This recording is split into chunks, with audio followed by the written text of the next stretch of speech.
tuning in to the online broadcast network, AFTERBUZZ TV. Over 20 million weekly downloads in over 150 countries, and your #1 source for after-show entertainment.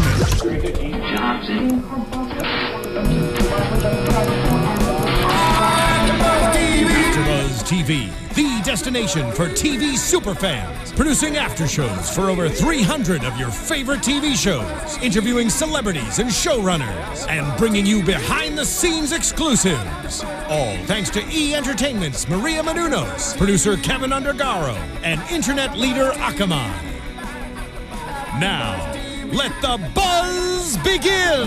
Hey there, sleepyheads! Welcome back to the Sleepy Hollow After Show here on AFTERBUZZ TV, talking about Season 2, Episode 11, Akeda. I'm Matt Lieberman. Now, Stephen Lemieux, once again, sick, sad boy. Boy is just sad and sick, and he wishes he was here, but he is not, and we miss him, and we will see him when the show comes back in the winter. But Zach Wilson is here. Hey, guys. Jacque Borowski is here. Holla. We got Nando Velasquez on the 1s and 2s this evening. Hey there. Hey.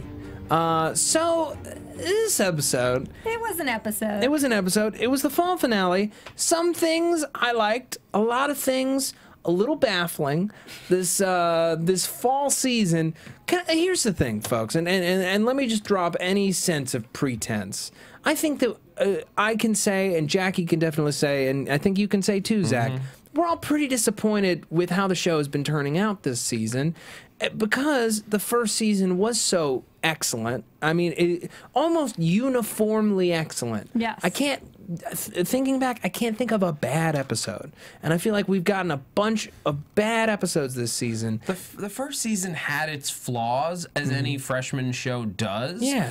But it was fun. And, like, end of the day, that's all I want from a TV show, especially a network TV show. I want something fun. Fun first. Yeah. I feel like was almost like the motto on the board in the writer's room. You know what's not fun? Rehashing the same plot that you've rehashed the entire season and calling it your fall finale. You know what's not fun? Moloch speaking in English for no reason and having 2 scenes in a row between Henry and Moloch that basically achieve the same point but don't move the plot forward in any kind of meaningful way. How about all of the scenes with Henry and his parents? Same thing. Or, yeah. Come on, you got one. You got one in the chamber, Zach. Let fly, my friend. My biggest pet peeve on this episode... Now, okay, there's a hashtag going around that is Katrina ruined Sleepy Hollow. It's pretty, wow. It's pretty weighty. Pretty harsh. Weighty pretty hashtag. damning.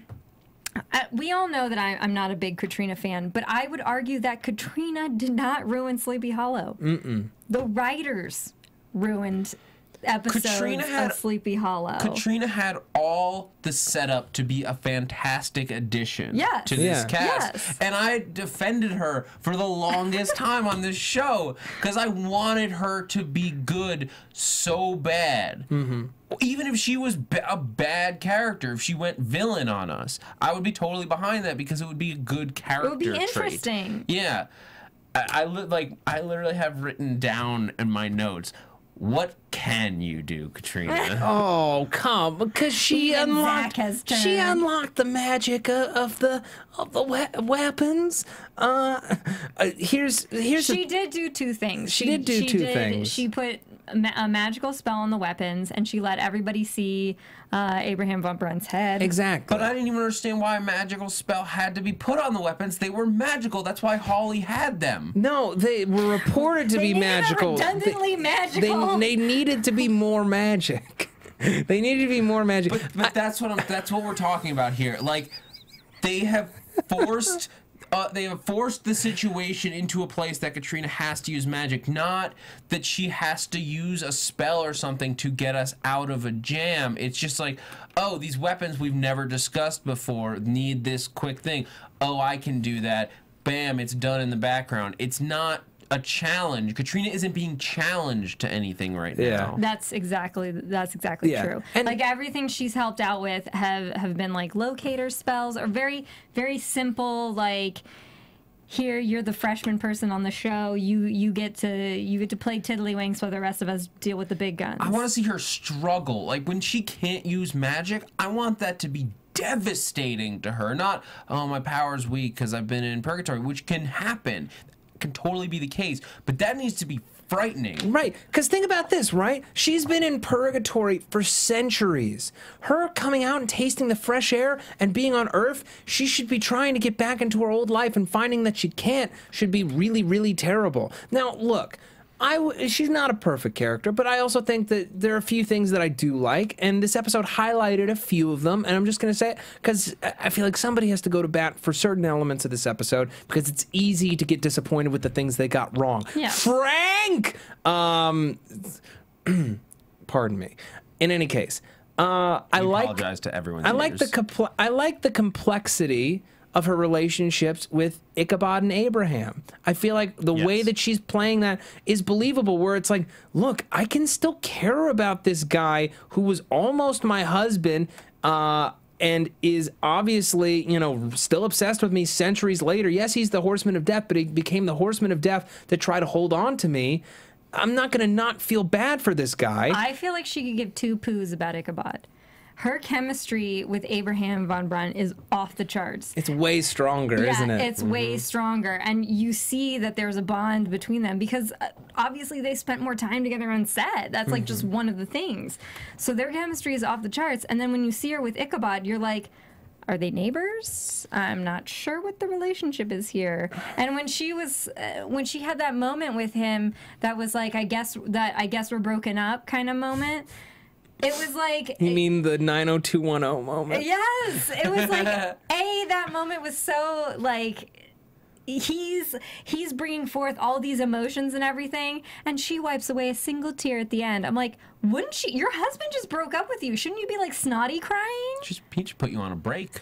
Well, I think she also knows how to keep it together. The woman is a classy lady. Okay, she knows how to keep it together. She's not Meryl Streep can cry, so can she. Right, but just the time is not. There's no time for snotty crying. And honestly, the fact is, I think she's more hurt and angry that he's attacking her. You know who snotty cried this episode? Abby. Abby, because she's a great actress. That Nicole Beharie, she's wonderful. You know what? Just before we leave Katrina. Yeah. Like Ichabod did. Forever. Boom. Five. Before we leave her, I think that another part of the problem between Ichabod and her in their relationship that we sort of gloss over and the show doesn't really focus on is their age difference at this point. They may look the same age, but she's been awake for over 200 years. So she's 230-something, Ichabod's 30-something. They have a 200-year age difference. Abraham is 230 whatever, so they effectively are like have a lot more in common because they've been living in this hellish world of life and death, like being between life and death for centuries, whereas Ichabod was just asleep. Interesting. Wait, but wasn't no. Wasn't they were linked by blood, so it wasn't until Ichabod woke up that Abraham woke up too. Oh, you should. Yeah. Yeah. Touche. Fair enough. Yeah, okay. I think one of the things that also bothers me, and again, this is just, it's a performance choice I would not make. And I think you run this risk of having these old-timey characters and trying to figure out how they fit in a modern world and trying to play them in a modern world. And Tom Mison does that perfectly. He seems to have figured out that formula where it's like he's an old-timey character and has these old-timey like... Everything is high stakes. Everything is very crisply delivered. I want one of these. Yes, when this is over, I want one of these. That was so wonderful. Yes. But I think for her, she hasn't quite figured it out in a way that works in this world yet. There was this great moment...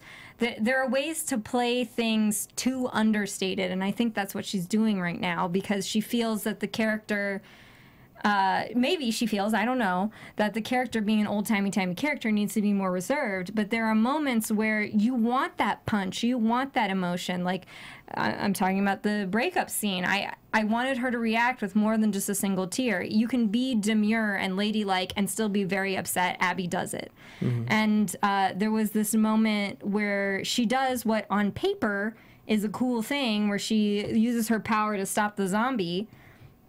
But the look on her face was almost stunned. Like, oh, I figured out how to do this. And you're like, but you supposedly have been doing it for 200 plus years. Forever. Mm-hmm. And I like, maybe that stunned face was a choice that like, oh, I have my powers back. But like, instead, wouldn't it have been more impactful if it looked like it was really, really a forceful choice? I don't know. It seems like she also, Revolutionary War zombies are not scary. It reminded me of a cross between. It's not a demon army. It's a zombie army. Remember Hocus Pocus, the boyfriend zombie in Hocus Pocus? Never seen Hocus Pocus. Oh my gosh, the zombies in this are just like that zombie in Hocus Pocus. They're a cross between the Bedknobs and Broomsticks, like clunky armor guys, and the Billy, I think the boyfriend's name was in Hocus Pocus. Yeah. Can we talk about some of the things that we did like? I know I have a couple. I want to know if you guys have a couple. The way we dealt with the Sword of Methuselah, now, it was an interesting wrench to throw in there, that you can only use the sword, when you use the sword, it will take your soul away. Which at first I was pissed off because I'm like, come on, ultimate weapon, let's get to slashing. But it led to that great scene in the church where it was like, you know, we may have to lay down our lives and everybody's stepping up to the plate. Yes. I thought that was awesome. That was a great moment. The interesting way to bring Frank into the mix, which made all of the stuff that he went through this season make sense and worthwhile. No. Just let me finish. I understand, and because of the way it ended, I completely understand your position. But in the moment, I'm like, okay, now maybe they didn't give him enough screen time. Maybe there was a better way to do it. But he doesn't have a soul. He serves a purpose in this plot. He can kick some ass, and then he can rejoin the team. Maybe we find a way to get his soul back. Yeah, it was a way to solve the situation that you could tell that they'd been building this whole season. They'd been building toward it. Never felt like they just like introduced something to twist it and use it. They like introduced a thing where his soul was taken because the horseman of death or war and Moloch both thought this is a good idea to own this guy's soul, and just it backfiring. That was well done. It's just later. If we were supposed to feel that Irving's sacrifice was a payoff for this whole season, I call utter horseshit BS. Utter BS. And I have to wonder, what the hell happened? Nothing made me more angry than seeing him die. He finally gets to do all the cool stuff that he has not got to do all season for no apparent reason. Who did he piss off? Yes, like who did he piss off? Because he must have pissed off someone. He must have pissed off someone to be so thoroughly written off the show. Like, just like quietly executed off the show, basically. He must have pissed off somebody major, man. And that drives me nuts because he was really hitting a nice stride. Like, he was really impressing me with his dramatic range on this show. He was doing an amazing job. He was grounding the show. And he was, I think, honestly, he was one of the audience's favorite characters. Yes! So what on earth could he have done to so deeply upset them that they wrote him off the show? It blows my mind, especially having met the guy and having found him to be a very, very nice, funny, charming, smart dude who understands the internet, understands fandom. It doesn't make sense to me. It also doesn't make sense that is how I felt, Matt Lieberman. I was that angry. And I threw a coaster. I was so angry I wanted to break my computer. So the other thing that doesn't make sense to me is they have this whole buildup where he has these visions, yada, yada, yada. If you don't have him coming back as some sort of apocalyptic warrior, I don't get it. Like, why would you waste our time? I don't know. I mean, if he dies, like, that doesn't mean he goes away, in theory. Right. Zombie Andy was around. He's dead. But his soul is still owned by Moloch. Right. By that contract. So theoretically, Irving could come back under, like, full control. If he is, here's what I have to say. If he comes back as the Horseman of Death because the Horseman of War, because he killed the Horseman of War, and because we saw all these war scenes with him fighting and things like that, then I'm cool with it. Like, then I get it, because you're giving Orlando the acting opportunities that he deserves. Because this episode was his episode. He was like, even the swordplay, like the badass. He stepped right in. It's like, finally, I get to work. Yes. Yes. And we've been missing him all season long. I mean, he steps in, has like 2 lines here, steps in, has 2 lines there, and he's a fan favorite. So I don't get what the deal is. I do love that possibility, though, and I hadn't thought about it until you just said it, that he just straight up becomes the Horseman of War. That's why we saw him riding with the Horseman of War armor next to him. Like, he was just controlling it in that vision. That's the only thing I will feel okay about, like, if that happens. Because that could totally be our misinterpreted taking of that vision, and him as well. It's like, oh, he's being controlled by the Horseman of War. No, he's there controlling the Horseman of War. That could be very, very cool. I'll admit that. Because otherwise, I'm just like, he got cheated. It doesn't make sense. It doesn't make any sense. I want to give the creators of the show more credit than to just kill off a fan favorite character with no reason. There has to be more at work here. And I think we would have, instead of what usually happens when a major character like that dies, you just feel like you feel so sad for the character, and there's a mourning period. I just feel mad. And I feel mad because I feel cheated. And I feel like he was cheated. Yep. And he was cheated in a way so that we could bring in characters with non-interesting storylines. Can I also say that in terms of plotting and pacing in this episode, every like 7 minutes, someone's like, okay, I need a minute to do this thing. And they're like, no, we don't have any time to waste. The apocalypse is happening. And then they take the minute to do the thing. Like, that happens like 5 times in this episode, where it's just sort of like, I need to see Cynthia and Macy. No, we don't have time.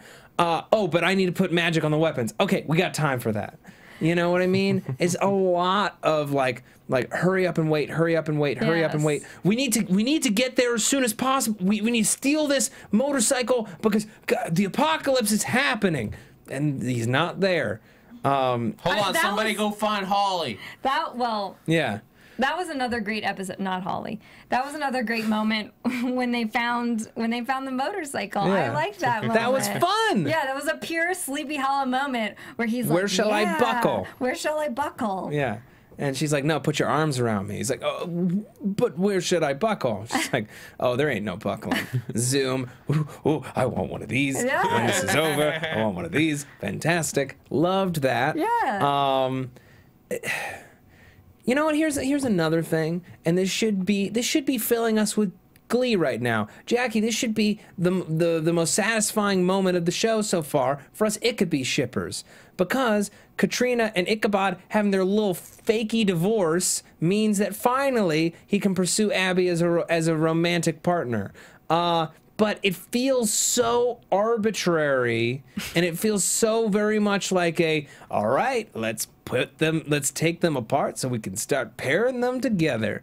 It felt just, it bald is the word. It's very writery. It's very bald. I understand the strain that has been put on their relationship all season, but the manner in which it all tumbled out, it's just. And that, I mean, the Henry moment too, it just felt so cheap.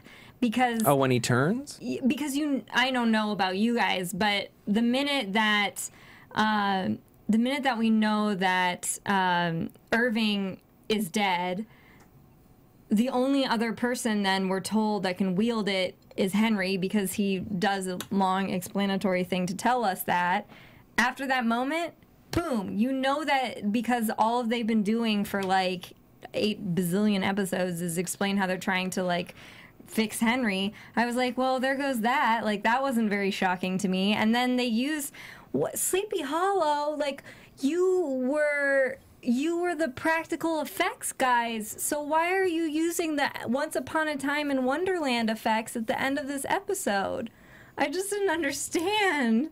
In the end, though, I thought that somehow, like, Holly or Jenny or someone was going to be the one to sacrifice themselves. I thought it was going to be a legitimate sacrifice to kill Moloch and stop the rise. Yeah. I thought that would have been a great way for Holly to go out. Yeah. And, like, or, like, if Jenny did it, how heartbreaking would that be? If she, you know, ran past her sister, took up the sword, and slapped him one. Yeah, not that we want to lose her at all, but it would have been crazy. It would have had weight. But as soon as we get that speech about biblical Abraham, we have to specify which one.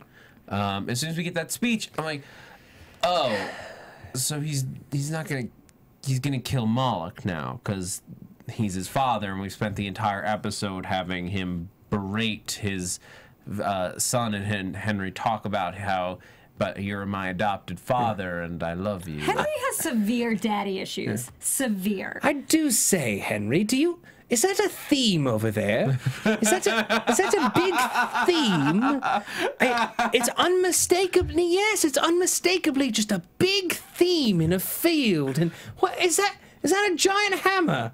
Oh boy, it's just a giant hammer and it's just beating that theme to death. Oh boy, it's very public. I don't think anyone could ignore how badly this theme is being battered. You know, I don't quite understand why there seems to be a horse with the word theme branded into it, and there's just a horseman standing next to him kicking it. Kicking, and it is a dead horse. It is a dead horse, let's specify. Anyway, beating a dead horse aside, we now know that Henry apparently lacks the capability to draw a map, and that is why he builds model towns. That's true. Is that what it was? I feel like I missed it. The whole time I was watching that, I was like, so Henry basically built this because he wanted to make sure he had the pentagram coordinates. He had a lot of time on his hand. Yeah. Exactly. You're living in an empty ghost house with nothing to do. Apparently, you never eat food, so you got time to build a little tiny town. He probably sitting there like he drew out the map. He's like, well, crap, that was easy. Done. Maybe I'll need this to be in 3D at some point. Yeah, that's fine. I'm gonna leave my pentagram rope here for others to see. Or it could have just been his hobby. He's like, I like building model towns. Mm-hmm. Folks, I just want to really quickly remind you to go to iTunes, rate and review the show if you feel so obligated. It's quick, it's easy. It really helps us out here at AfterBuzz TV. And it also, most importantly, it lets us know your feelings about this show and about the episodes on TV. Share it with us, and we'll give you a shout-out here on the show. My phone is dead, so I cannot do any this evening. Hopefully someone else can pull some of those. No, I don't have iTunes on my phone. I'm just doing a shout-out to WW Ty on Twitter, who is watching it live. Hey, WW Ty, how are you? Thank you so much for staying up late to watch with us. We're sitting at 188 ratings right That's fantastic. And, I think there's a way that we could get 12 more before the next episode comes out. And that's for you to go to iTunes, rate and review the show. It helps everybody here. It's so late. Make our new year, guys. Guys, it's so late. I know. It's so late it here. Really is. I also want to give a shout out to my friend Jess, who faithfully watches every episode of our show. Thank you, Jess. That's real nice of you. I'll have you know that for topics this week... What you want me to read from the booth here? If you can just read the names and subject lines of the reviews since our last episode, last week. Good and bad. There's Just Okay, 2 stars. Corda Woodfrico. That's nice. And Magnus Opus, 5 stars by Sonia Dyson. Thank you, Sonia. And says it was a great podcast. Glad to see you guys super excited about this episode. That was the last episode, and then, just so you know. Yes, the last episode. Katrina Needs to Stop by Lana Vase. And I believe those are the only ones. Yeah, I think we read Katrina Needs to Stop last time. Okay, then it's the first two. Yeah. Okay. So, folks, go to iTunes, rate and review the show. Really, really helpful. Yeah, I think we need to do a quick sleeping 10 and then maybe just get into predictions, because I feel like this is just, we're just running around in circles. What else happened? There was more that happened. Oh, there was more that happened, but what actually impacted us in any way that was not negative? That's what I would like to know. I mean, if this turn, like I said, I like that we went back to the catacombs. That was good. I do like that. I do like that. I did like that we got Headless tied back up in the little chamber. Yeah. Yes. I liked that we stuck Holly with babysitter duty. Yes. That was a fun moment. That was a funny moment. I do like that moment too, where he's been dealing with his artifacts, but we've established that he doesn't really know what he's gotten into, and so the more things Abby describes to him, the more he's got. And I know you guys sometimes hate this, but I think it's so funny when he's like, oh, like he's in this world where he just doesn't know what it is, and he's like, demons might come, and he's secretly like really excited about it. I think he was like real scared. He was like, wait, sorry. First, you said just watch the Horsemen of Death, and that threw me enough, okay? And now you're saying demons could come through that door, and I'm going to have to shoot those demons. I think he was like excited / scared. Okay. Yeah, I mean, he's getting ready to haul himself out of there. And Can we also 35. talk about one of the fans mentioned? This actually, I think, was one of Holly's best episodes. It was. No, he was solid, and like that. Actually, that. He was solid in the 2 lines he had. Yeah. But that moment that he had with Abby, where he's like, so "You're asking me to babysit," and she's like, there's demons are gonna come for him. Like we need somebody here that we can rely. It was almost like that, like when you have a little kid who's like, "You don't want me to come and help you? We need you to stay here and be strong and be the one that's protecting your teddy bears." Yeah. What were you gonna say, Jack? One of the fans pointed this out a while back, but Abby and Jenny basically decided in the Mama episode that if it came down to it, they would get rid of Mama, like they would destroy their mom. And it's taken this long for Ichabod to figure out that he has to destroy Henry. And yes, it worked to their favor in the end, but I mean, there was so much touch and go, and there's so much at stake. There was so much more at stake keeping Henry alive than there was keeping Abby and Jenny's mom alive. Yeah. It seems that it's like, Ichabod, where's your backbone? Why are you not? Why are Abby and Jenny willing to do what it takes, but you're not? They almost had a great parallel there, and it's a fantastic point. I saw that tweet, and it's an amazing point by this fan. But yeah, it's almost a shame that it turned out well for them, because I feel like they didn't learn a good lesson. No, they didn't. They didn't really learn anything. Like you shouldn't have. It doesn't matter who it is. Your job is to be a witness and to protect the earth first. Yes. Yeah, that's true.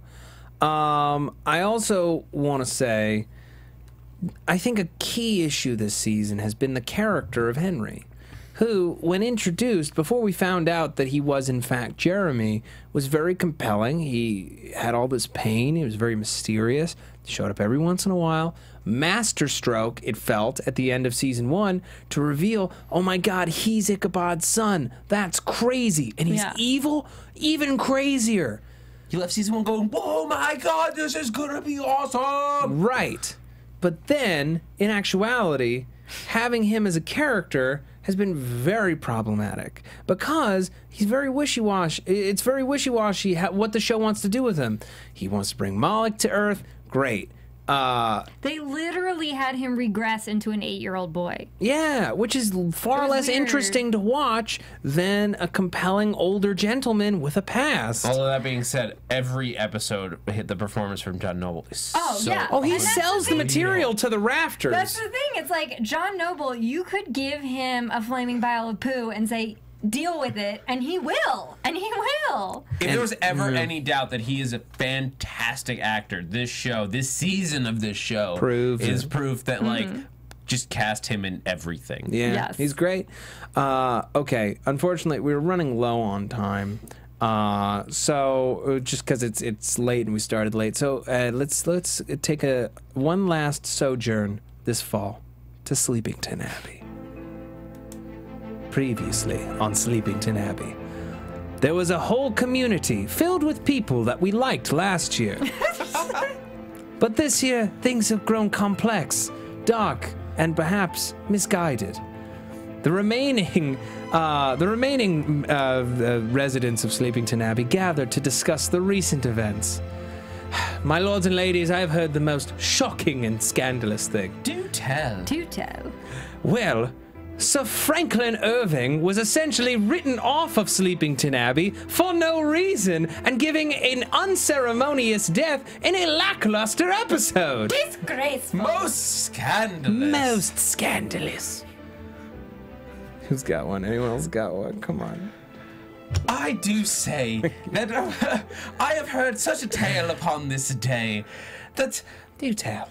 the people that are running this town are our governors, our principals, our writers, if you will, the writers of our daily lives. Sure. Have gone amiss and seem to have lost their way. If only 'twas a way that we could find them back onto the path. Most scandalous. Most scandalous. Most scandalous. Most sad. I found that Miss Katrina Crane almost found something useful to do in this episode, and then regrettably decided not to do anything useful at all. Most very expected. Very expected indeed. I do say that we will continue on with Sleepington Abbey and Sleepington Hollow. In his name, we soldier on. Yes, we soldier on. In the name of Franklin Irving, we swear. We swear. Okay, let's do predictions, please. And folks, I just want to say again, we've never, ever wanted to hate an episode of this show. No. We've never, ever wanted to talk about the show in any kind of a negative light. We are just disappointed with the show that we've received this season based on the quality of the show that we received last season and the hints and moments of the show that it still can be in episodes like Mama, in episodes like the episode last week. Yeah, I mean, look at last week and listen to, like, we were all so excited last week because we thought we were getting back on track. Last week, you guys. You remember last week when, you know, the show felt like its old self again and it had its mojo and its swagger and we had cool fights and... I will tell you, though, if every episode could be that, like that moment where they each stand up and say, I'll go, and then I'll go, and then I'll go. Excuse me. I'm getting passionate. This should be a team. They should be a team. Instead, we're just watching a bunch of catty BS that we don't want to watch. If we want to watch catty BS, we'd watch the CW that does not involve the shows Arrow or The Flash. They need to, like, remember the classic Scooby Gang. Yes! Like, the Scooby Gang is Yes, Freddy, Daphne, Velma, Ichabod, Shaggy, Scooby, Buffy. Willow. Yeah. Mr. But that the Carruthers. formula of using a Scooby Gang doesn't mean like you focus on 2 at a time or 3 at a time and you rotate people in and out. You use your team, you build a team a specific way for a specific reason. Each one of them guy has a purpose. Yeah, they all bring something to the team, and you need to remember that because only like as a whole Freddy team brought is it the fun. power of the Is it interesting? ascot. And just leadership in general. Velma was the brains. Daphne got them into places because of the looks. Shaggy ate stuff. Shaggy ate stuff, and he always knew where to score fresh weed. Scooby was a dog that they found by the side of the road, and Shaggy is convinced is talking to him. Let's get into predictions. Yeah, actually. okay.